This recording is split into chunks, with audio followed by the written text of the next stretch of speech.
Hi! Welcome back to my channel அனிதீப்ஸி life style.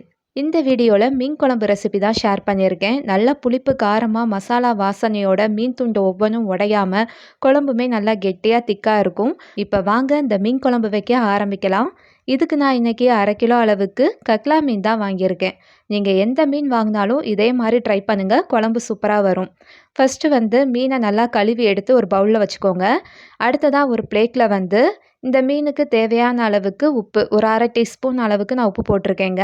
கூடவே 1/2 teaspoon அளவுக்கு தனி மிளகாய்த்தூள், 1/4 டீஸ்பூன் அளவுக்கு மஞ்சள் தூள் போட்டு நல்லா மிக்ஸ் பண்ணிவிட்டு கொஞ்சம் தண்ணி ஊற்றி ஒரு பேஸ்ட் பதத்தில் கலந்து எடுத்துக்கோங்க. நம்ம மீன் வறுவலுக்கெலாம் மசாலா பிரட்டி எடுப்போம்ல, அந்த மாதிரி எல்லா மீன்களுமே படுற மாதிரி நல்லா பிரட்டி எடுத்து ஒரு ஓரமாக வச்சுக்கோங்க. இது நல்லா ஊறட்டும். அடுத்து ஒரு எலுமிச்சைப்பழம் அளவுக்கு புளியை தண்ணியில் ஊற போட்டிருந்தேன். ஒரு 1/2 மணி நேரம் ஆயிருக்கு. புளி நல்லா ஊறியிருக்கு. இப்போ இந்த புளியை கரைச்சி வடிகட்டி எடுத்துட்டு இந்த புளிக்கு தேவையான அளவுக்கு மட்டும் கல்லுப்பு போட்டு கலந்துக்கலாம். இந்த குழம்பு நல்லா மசாலா பொருட்கள்லாம் போட்டு வதக்கி அரைச்சி வைக்கிறது ரொம்ப ருசியாக இருக்கும். இதுக்கு கடாயில் பார்த்தீங்கன்னா 1 டேபிள் ஸ்பூன் அளவுக்கு எண்ணெய் ஊற்றி ஹீட் பண்ணிவிட்டு நல்லா பெரிய பூண்டாக 5 எடுத்திருக்கேன். ஒரு கொத்து கருவேப்பிலை, 15 போல் சின்ன வெங்காயம். ஃபஸ்ட்டு இதை போட்டுக்கலாங்க. அதுக்கப்புறமா இதில் ஒரு 1/4 டீஸ்பூன் அளவுக்கு மட்டும் மிளகு போட்டிருக்கேன். அதுக்கப்புறம் 1/4 டீஸ்பூன் அளவுக்கு சோம்பு, 1/2 டீஸ்பூன் அளவுக்கு சீரகம். இந்த சோம்பு நிறைய பேர் மீன் குழம்புல போட மாட்டாங்க. ஆனால் கொஞ்சமாக ஒரு 1/4 டீஸ்பூன் அளவுக்கு நீங்கள் சோம்பு போட்டு வதக்கி அரைச்சி செஞ்சு பாருங்கள். அவ்வளோ ஃப்ளேவராக இருக்கும் குழம்பு. இப்போ காஷ்மீர் வத்தல் கலருக்காக நான் ஒரு 3 வத்தல் போட்டு இதெல்லாம் வதக்கி விட போகிறேன். சின்ன வெங்காயம் பூண்டு நல்லா வதங்கி லைட்டாக கலர் மாறினதுக்கப்புறமா இதில் தேங்காய் துருவல் போட்டுக்கலாம். நான் இந்த பெரிய ஸ்பூனில் ஒரு 4 ஸ்பூன் அளவுக்கு தேங்காய் துருவல், 2 டேபிள் ஸ்பூன் அளவுக்கு குழம்பு மிளகாய் தூள் தான் போட்டு இதெல்லாம் நல்லா கலந்து விட்டு வறுத்துக்கலாம். தேங்காயோட ஈரப்பதம்லாம் போய் இந்த மசாலா நல்லா கோட்டாகி இந்த மாதிரி நல்லா வறுபட்டு வரணும். இது சூடு போக ஆற விட்டதுக்கப்புறமா மிக்ஸி ஜாரில் நல்லா வலுவலுன்னு அரைச்சி எடுத்துக்கோங்க. அவ்வளோதாங்க. இப்போ மீன் குழம்புக்கு மசாலா ரெடி பண்ணியாச்சு. இப்போ குழம்பு வைக்க ஸ்டார்ட் பண்ணலாம். கடாயில் 2 டேபிள் ஸ்பூன் அளவுக்கு நல்லெண்ணெய் ஊற்றியிருக்கேன். நல்லெண்ணெய் ஊற்றி பண்ணி பாருங்கள், குழம்பு நல்லா ருசியாக மணமாக இருக்கும்.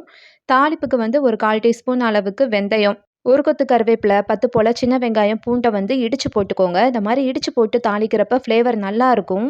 வதக்க வதக்க அது உங்களுக்கே தெரியும், அதோட மனம் நல்லா வெளிவரும். இப்போ இந்த வெங்காயம் பூண்டு இதோட கலர் கொஞ்சம் லைட்டாக மாறி இருக்கும். இந்த ஸ்டேஜில் நம்ம தக்காளி போடலாம். நான் இன்றைக்கி தக்காளியை அரைச்சி தான் ஊற்றியிருக்கேன்.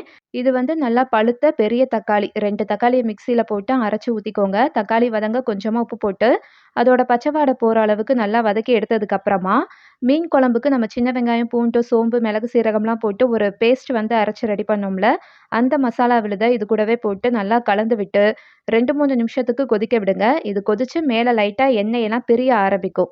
இப்போ மீன் குழம்புக்கு கரைச்சி வச்ச அந்த புளி கரைசல் கூடவே இந்த குழம்புக்கு தேவையான அளவுக்கு தண்ணி, லைட்டாக உப்பு போட்டு நீங்கள் அட்ஜஸ்ட் பண்ணிக்கோங்க. அவ்வளோதாங்க. இதெல்லாம் எந்த ஒரு கட்டியும் இல்லாத மாதிரி நல்லா கரைச்சி விட்டதுக்கப்புறமா இதை கொதிக்க விட போகிறோம்.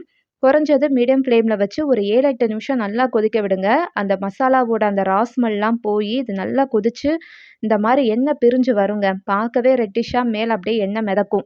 இந்த ஸ்டேஜில் தான் நம்ம மீனை போட போகிறோம். அடுப்பை லோ ஃப்ளேமில் வச்சுட்டு மீனெல்லாம் 1 பை 1 போட்டுக்கோங்க. இந்த மீனுக்கு ஆல்ரெடி உப்பு போட்டிருக்கோம். அதனால நான் மறுபடியும் உப்பு சேர்க்கலை.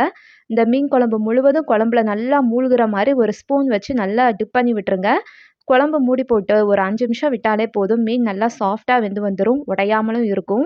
இப்போ அடுப்பை ஆஃப் பண்ணிவிட்டு ஃப்ரெஷ்ஷான கொத்தமல்லி தலையை மேலாப்பில் தூவி கலந்து விட்டு ஒரு 1/4 மணி நேரம் கழித்து நீங்கள் திறந்து பாருங்கள். மீன் குழம்பு பார்க்கவே ஜம்முன்னு சூப்பராக இருக்கும். இவ்வளோதாங்க இந்த மீன் குழம்பு. நல்லா வாய்க்கு ருசியாக புளிப்பு காரமாக சூப்பராக இருக்கும். இந்த குழம்பை சூடான சாதத்தில் ஊற்றி சாப்பிட்டு பாருங்கள். டேஸ்ட் இன்னுமே நல்லாயிருக்கும். கண்டிப்பாக ஒரு முறை இந்த மீன் குழம்பு ட்ரை பண்ணி பாருங்கள். ரெசிபி பிடிச்சிருந்தா லைக் பண்ணுங்கள். Bye bye.